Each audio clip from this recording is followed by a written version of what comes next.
Thanks so much for joining us on another episode of The Catholic View for Women. I'm Teresa Tomeo, along with my lovely co-hosts, Elena Rodriguez and Janet Morana. And the topic of our discussion for this episode will be marriage, the first years and beyond. And this is such a crucial topic. I remember years ago, there was a campaign around the country where an anonymous Christian bought up billboard space and did all these beautiful billboards reminding people of the importance of having God at the center of your marriage. And one of them was key. It said, "Love the wedding, now invite me to the marriage, signed God." Ooh, wow. Those are words to live by. And of course, my husband and I, Deacon Dominic, our whole testimony is built around the fact that we came at one point very close to divorce, and it wasn't until we had a number of really strong, Jesus moments that we came back to the church and came back to each other. And now, obviously, in addition to what I do on radio and TV, we also have a marriage ministry. But isn't it the truth where we see pre-Cana, we see, training before marriage, that once people get married, what is there afterwards for them? Right.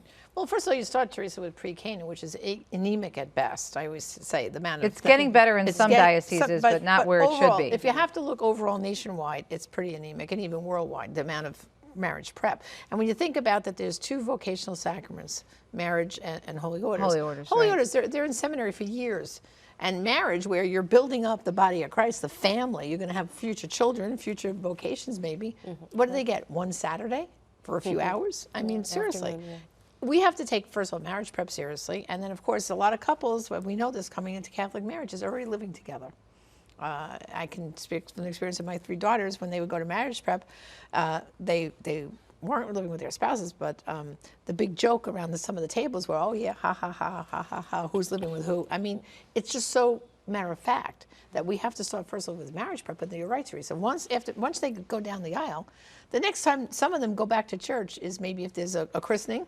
Some of them are not going to Mass on a regular basis, and there's nothing there to keep God centered around that marriage. No glue to hold it together, to strengthen it. That's why I was so excited when my archdiocese, the Archdiocese of Detroit, started this program for younger married couples, married 10 years and under. And what they do is they have a date night, and they pay for it. The diocese brings in the meal. They charge a small fee, right, for the couples, and they have babysitting. They have wine and beer if they want a cocktail, and they have a wonderful buffet dinner, and then they have a speaker. And Deacon Dominic actually spoke at one of their first events. But this was really the brainchild of the Archdiocese of Detroit, and it's a beautiful program where young couples can come once or twice a year and get together with each other, even if they have young children, but hear a message about marriage. And so we interviewed David Grobbel from the Archdiocese of Detroit Marriage, Family, and Pro-Life Department, and he told us all about this wonderful date night that they have for young married couples in our area. Take a listen. For the Archdiocese of Detroit, we're doing this Young Marrieds enrichment series, and we say young marrieds, it's the couples in their first 10 years of marriage, and we just want to reach out to our young marrieds for a number of reasons. But we started out this last fall, and then about every 3 months we've been doing a different dinner date evening. So we kind of make it fun, like a date night. Because we're thinking, how do we get young couples to give up their evening for one and spend the money to come there? So we thought it'd be an entertaining evening. And then rolled into that, though, we have an enrichment aspect, which is usually a couple talk or maybe an expert on marriage relationship give a talk. And then kind of make it fun, but something substantial. And then they get resources. We give out books, CDs, marriage newsletter, stuff to take away with them also. I mean, we started, again, like 6 months ago, had a full house crowd. Did another one, not quite the numbers, but again, real good quality. We have another one coming up, and we're already planning one continuing on, just because the feedback. The couples are saying it was really meaningful for them. And also another thing which we were intentional about is just bringing young couples together and kind of maybe forming some network or friendships, because they're millennial, they're kind of out there, a little spaced out, and maybe in a bubble. So that's been helpful too. So one, I head up the marriage and family office for the Archdiocese of Detroit. So, and I live in a community, I'm Catholic with my wife, and then you get those texts or those messages like, did you hear about Betty and Ron breaking up? It's like, what? And they ran in those circles, whatever. So that always got me. It's just like, what's going on? And you hear enough of that, it's like you're kind of feeling helpless to really, maybe the church do something for these Catholic marriages.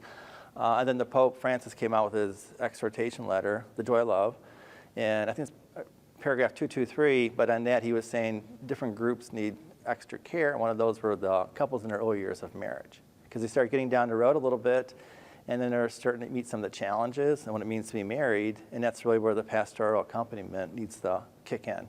So you can kind of catch them there so it doesn't get too far off the path or too problematic, and maybe do a little prevention work, i.e. enrichment, at the same time. And that's what we're trying to do, is get the word out enough and have enough in advance. And we're kind of doing them seasonal, and then Archdiocese of Detroit's kind of big, so we're doing a different regional. You'd be surprised, though, couples, word of mouth, or just like it, they do drive for that. But get enough time so they can make plans. We do it like on a Friday night, a Saturday night, depending, what works for them. And everything also, we're just trying to overcome obstacles, so we offer babysitting also. And so we get like 4 or 5 couples bring their kids, and that helps it make it accessible to them also. I mean, what we're looking at is just because parishes, it's real hard for them to homebrew or come up with some opportunities for couples. So on an archdiocesan level, we're a little more equipped to do that and bring in good speakers and have a high-level quality evening on that. So we're just getting the words out so they can maybe integrate that into their marriage prep or following the couples to feed them into those groups also. And the other part is we're going to look at leadership, if it arises, hopefully, from these young couples, and maybe put some of the planning on them. And there's different groups that maybe they can form. So we're just kind of open to kind of see where the Spirit leads, but part of it's networking.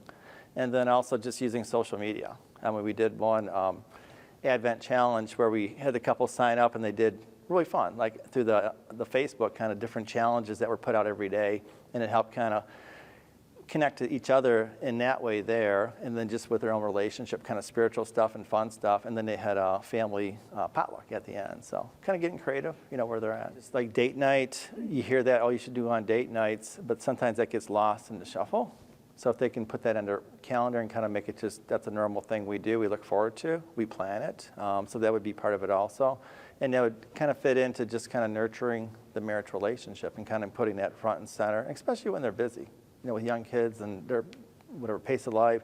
Just nice to unplug and get to a place where like-minded people are really trying to, continue on the journey, for their marriage. As far as tackling some of the more difficult issues, like maybe contraception or not going to Mass or whatever it might be, we understand that's out there. So initially we're just kind of, not really soft selling, but just kind of doing more of the enrichment, the fun stuff, if you will, and some substantial speakers and resources going on. But we are kind of looking at how we can maybe do some evenings, either for seriously dating, engaged, and or married couples, and not scare them away, but kind of roll in some stuff for them to consider. Like, have our NFP people come out there and just kind of talk about the beauty of it, theology of the body, maybe get some witness talks and kind of roll some of that in also. So yeah, we've talked about that, so we're not quite there, but we'll see how it unfolds. Because when you think about it, ladies, there's a lot of really great faith-based activities in the church for all kinds of things, learning more about the new evangelization, studying the Bible, studying Catholic apologetics, pro-life conferences, right? Mm-hmm. Conferences for women, conferences for men, we speak at them all the time. But how many events do they have that cater to couples, especially in the early years of their marriages, That's which right. is so important? And the idea of giving them a way to get out together, and like you said, Teresa, they even provided babysitting, because young couples, they're just starting out, maybe they have one baby already, and it becomes a problem of, okay, is it, and the money's tight, we have to get a babysitter, and then we have to pay to go out. And then this is a great opportunity. And then, like you said, they get a speaker, they get fed, and then you could meet other young couples. Sometimes that helps, too, to bring the parish bonding is really together, neat to see among the young couples, and we did that first night. And it's so affordable. I think they charge like $40-50 per couple, including dinner, drinks, dessert, and then, a speech, which is awesome. When we come back, we're going to talk a little bit more about great ideas and how to help. If you've already been married for many years, and if you maybe have a daughter or a niece or a friend who's getting married, or they have a child that's getting married, how do you help them get grounded early to make sure that marriage is going to last? We'll be right back with more Catholic View for Women, discussing the first years and beyond in marriage. Stay tuned.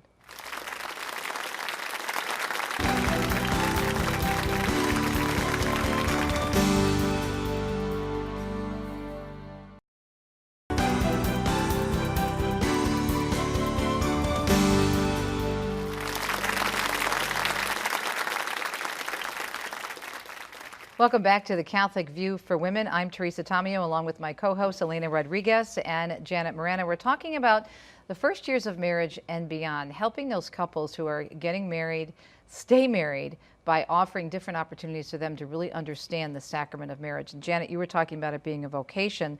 I think we also have to understand that that vocation means that God is in the midst of it, right, That's Elena? right. Marriage is actually a marriage of 3. Right. husband, Like the wife, of Trinity. course.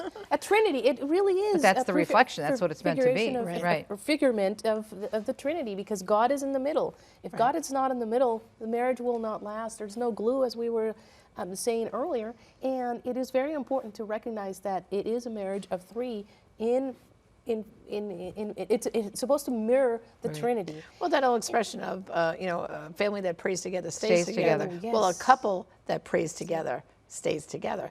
And they start off, if they're not starting with Mass, if they're not going to Mass every Sunday together, that's already a problem. And then things can kind of keep sliding downward from there. And praying together every evening, at least once a day, whenever, depending on schedules are different and lifestyles are different, but always praying together as a couple, not individually, because some people might think, oh, prayer is very private and very personal to me, but if you're sharing your whole life with your husband, with your wife, why not share prayer, which is also a very important part of your life?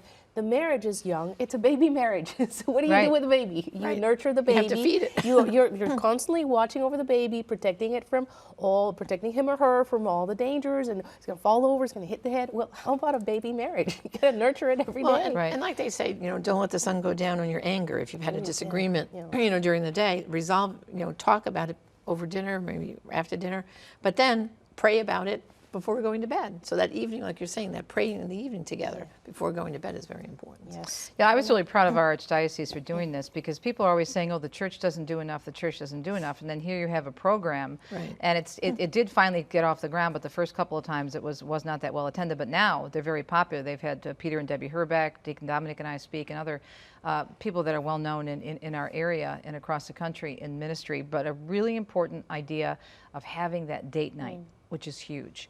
Because a lot of couples get into their routine, especially after they have children, and then they baby forget comes. that. They think that everything will take care of itself. The whole society is built around. Think about all the reality shows that are out there pertaining to weddings and to marriage, right? Say yes to the dress, and what's that other one about the different receptions, and they rate each other's receptions and their dresses and their food.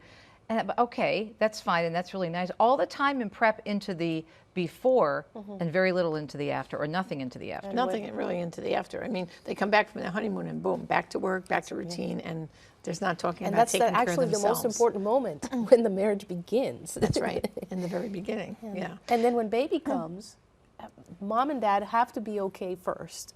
And their relationship has to be okay first. And if it is a solid relationship and they build this relationship together, then the benefit of that trickles down to the children, to the baby, and then eventually But the they rest have of to the take children. time for themselves. It's very important. Granted what you that said having about that children date is a night. full-time job, but when the kids are here, still remain, keep that date night, protect that date night. a few years ago, Pope Francis told his Vatican employees before he sent them home for Christmas, he said the best thing you can do for your kids, if you're married and you have children, as parents, is to love each other. That's the best thing you can do for your children, That's right. to give them that example. And something grandparents can do. I could speak as a grandma. I mean, I do this for my married daughters with children. When I'm visiting them, I say, listen, I'm here. I'm in town. Go out together. Like tomorrow night, plan it, go out. I've got this. I'll bathe the baby. I'll put the baby to bed. You guys have to go out. I mean, that's what we have to do as grandparents. We have to help our children's marriage flourish by being there for them. I'm not saying you're going to be babysitting constantly. Some, of course, do with working parents. But you have to offer them that date night. It's so easy for a grandparent to say, oh, I'll watch the children. Because sometimes, by the time they pay to go out to dinner and this and that, and sometimes what I'll do with my daughters down there all married, I'll say, you know what? I send them gift cards to restaurants. I do for the same occasion. thing for my nephew and his wife who have the twins, And I'll because they're say, so now- busy because now of the make two sure girls. you guys Right. go out together. Here's a little gift card and have a nice thing for their anniversary. I do that too. Why get them a silly gift? Or I send them something so that they'll go out together as a couple and have some time together. That's real well spent. Also, when the relationship between mom and dad and the children, it is very important for mom and dad not to argue in front of the children. Oh, absolutely. Yeah. Because, by all means, don't do it in front of the children. Work it out when they're not in the room, when they're not listening, because that hurts the children so Yeah, it much. does. Most of the time, children end up blaming themselves. They may not even understand why you're arguing, the two adults are arguing, but they blame themselves. And that is a terrible environment in which to grow. And those consequences stick with them throughout the rest of their life. Even if you think your children, oh, they're in college, they're big now, they're adults. don't argue in front of them. It completely breaks down their own self-esteem even. I don't know if you've ever seen the testimony or heard it. You probably have, of Julie and Greg Alexander from the Alexander Yes. House, who have been on EWTN with their books and programs many times, and they have a full-time marriage ministry. They actually almost got divorced and they came back together, but their children, their 2 older children, remember them fighting, getting to your point of the fighting, and hearing their parents say the D word, and they actually went into the room and they were hugging each other and cowered in a corner because they were so afraid of what they were hearing from their parents. So we think that children are going to be fine, they're going to get over it, but it's really, really important to remember. Yes. The other thing I wanted to bring out, this is something I speak about a lot, and I notice this because of my work in media, is when you start off your marriage, make a commitment not to be tied or tethered to the technology. Right. Because I see so many yes. couples, and I'm very aware of this because of what Deacon Dom and I do in marriage ministry. For example, when we went on vacation not too long ago, we were on a cruise and we were looking around at the other couples. Very few couples were actually interacting. Most of them were either on their phones, scrolling through their emails. We would go into this particular bar. It was a nice view from the ship, and we like to go there and have our evening drink before we went into the dining room for dinner, and a lot of other couples gathered there as well because it was quiet. We noticed the same couple every night coming in, very nice couple. They would come in, say hello to everybody, order a drink, then they would sit down, and the entire time, at least an hour, they were doing nothing but playing on their iPads, scrolling through emails, and they get up and walk away. And not to pass judgment on anyone, but and we've all done it in terms of getting addicted to technology, but why are you on vacation and not talking to each other, not communicating? And that can happen at home. The first chapter in my first book, Noise, is about a family being together in the house, but totally disconnected because they were ignoring each other and on their various devices. So it's really important not to get into those bad habits early on because they're tough to break. Well, of course, we all know someone who's struggling in a marriage, a friend or family member, and we have now here some points we'd like to just kind of review of things you can do. You know a couple who's struggling, here's some practical things. Number 1, pray for them by name, in their presence and on your own. Send emails or notes of encouragement. Listening, seeking to empathize, all right? And then the next one is don't give advice. Leave it to their priest. So you should be encouraging them to seek spiritual direction from their priest. Help them locate a good Christian counselor. That's very, very important. And then I have to emphasize a good Christian counselor, not just any counselor. Because you could get a counselor who's like a New Age counselor or someone who just thinks divorce is the easiest option. Just go ahead and get a divorce. They'll pushing them down that path. Don't allow your support to be seen as encouraging divorce. Steer towards reconciliation. Very important word, reconciliation. Then, of course, if addiction, abuse, make sure that if that's the problem, make sure they get professional help and that the victim is safe. Because sometimes a marriage is having a difficulty for very, very serious things. So if there is, then find the right intervention to help them so that maybe praise and by the prayers, maybe they can deal with the addiction and get cured. Very important. Right, and then suggest calling a solid Catholic radio show like More to Life. More to Life with Dr. Greg and Lisa Popchak, which is at 10 a.m. on EWTN, EWTN.com/radio. And you can tune in. And of course, Elena, you're the expert on the radio side of things. Yes. So those are just so important things, and we'll have that on our website to review. That, instead of just saying, oh, look at so-and-so, they're struggling, I'm afraid they're going to get a divorce. Well, maybe you need to start praying for them, like we said, and step in and offer some advice. Because too often, the divorce word, like you said, the D word, just pops up so quickly. And all of a sudden, we've talked to many couples that come to us and they think everything is fine, and all of a sudden they have a problem and they want it fixed right away. Right. They want it fixed like instantaneously. When we give our testimony, they ask, well, how long did it take for you and Deacon Dom to heal your marriage? Like a month, 2 months, a year? No, try several years. It was up and down, up and down. It was trial and error, trial and error. So it's really important to know you make a lifelong commitment, hopefully, when you're standing in front of God, in front of your families, when you're getting married. It takes work every single day. Quickly, about 2 minutes left. Let's, Elena, I want you to mention Retrovi because that's really, really important. Yes, Retrovi is a program that helps couples to heal, to renew their marriage. It's very important. The website is retrovi.org, and I'm going to spell that out because it's a French word. Right. RETROUVAILLE.org.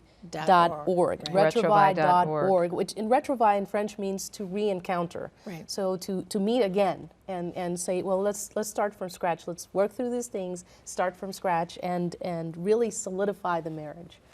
Okay, and then that gets us to our homework. And of course, the first item of our homework is that, what you just said, Elena, to visit the Retrovi website about that program. Number 2, of course, Teresa, your book, Intimate Graces, How Practicing the Works of Mercy brings our best in our marriage, and that's available at the EWTN Religious Catalog. And there's Teresa holding it up, Intimate Graces. Shameless plug for the book. Yeah. No, it's a wonderful book, and we highly recommend that. And there's also testimonies of other couples who struggled. Our testimony is in here, but we take the spiritual and the corporal works of mercy and we apply it to marriage. Right. So it's an easy read. It's a great book. And you could give it as what I do is I give it as an engagement present or a wedding present. Oh, With a little card and a little wedding gift and some, a check or whatever money we're giving. And we turn it over to them and say, God bless you. Oh, we are just about out of time. Okay, number 3, CatholicViewForWomen.com. plan a date night with your spouse, and something fun. Okay, number 4, read Theology of the Body. You'll get available at EWTN's website. And then finally, go to our website, CatholicViewForWomen.com, for the list of all the homework, all the resources, and like us on Facebook. And remember, as Elena said, the marriage is a marriage of 3. You, your spouse, and God has to be right in the center. Thanks for watching The Catholic View for Women. We'll see you next time on The Catholic View.